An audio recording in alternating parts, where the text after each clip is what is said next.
Hey everyone, and welcome. So today, we're going to break down a truly stunning full glam bridal look step by step. We're getting the inside scoop from professional makeup artist Manveen Makeovers, diving into her techniques, her product choices, and all those little details that really take a look from good to absolutely unforgettable. Let's get right into it. You know, the artist Manveen, she kicks things off perfectly in her tutorial with this quote.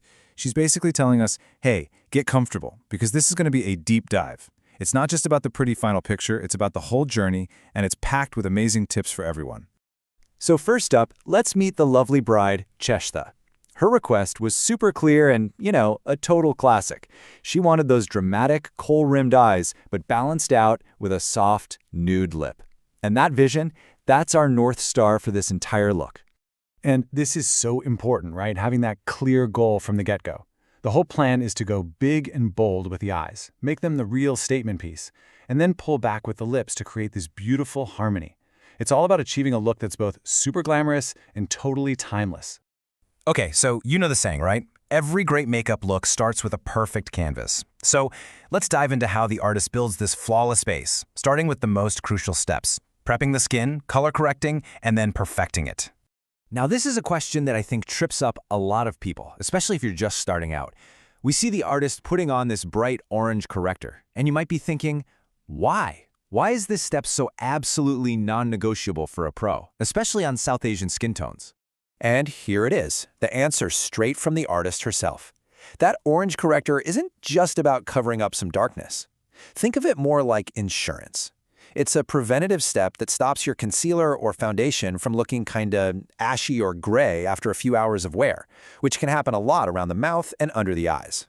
Okay, so after the orange, she does something called neutralizing. And if you're not familiar with that term, don't worry, it's actually super simple. It just means you put a really thin layer of a skin tone concealer right on top of that orange. This basically hides the corrector so it doesn't try to peek through your foundation later on. Now, this is a really great pro tip right here. The artist made a very specific choice to use cream concealers. The reason? Well, it was a winter wedding, and cream products are just way more hydrating. They give a much smoother, less cakey finish on skin that might be a little dry from that cold weather. All right, so once that base is down, the face can look a little flat, right? Like a blank canvas. This next part is all about bringing that life and dimension right back in. We're talking blush for a pop of color, contour to sculpt the features, and concealer to brighten and highlight. Now for blush, the artist uses the super popular Rare Beauty one, but she makes such a great point here. You absolutely do not need to spend a fortune to get a gorgeous liquid blush. The market is seriously flooded with amazing, affordable options right now. And to prove her point, she gives us this great little breakdown. So while she loves Rare Beauty, she says the Forever 52 blush is a fantastic alternative that's super soft and easy to blend. And then there's the viral She Glam blush. It's beautiful for sure, but it comes with a bit of a warning. And her advice on this is so valuable. With these blushes that are packed with pigment, like the She Glam one, the real key is patience. If you rush the blending, especially after your foundation is on, you can actually lift the product underneath and end up with a patchy mess. So slow and steady is the name of the game here. Okay, now this next step, the artist is so passionate about this one, it doesn't matter if it's winter or summer, her rule is simple. For makeup to be truly bulletproof and last all night, you cannot be shy with your setting powder. I mean, really go for it. It's what locks everything down.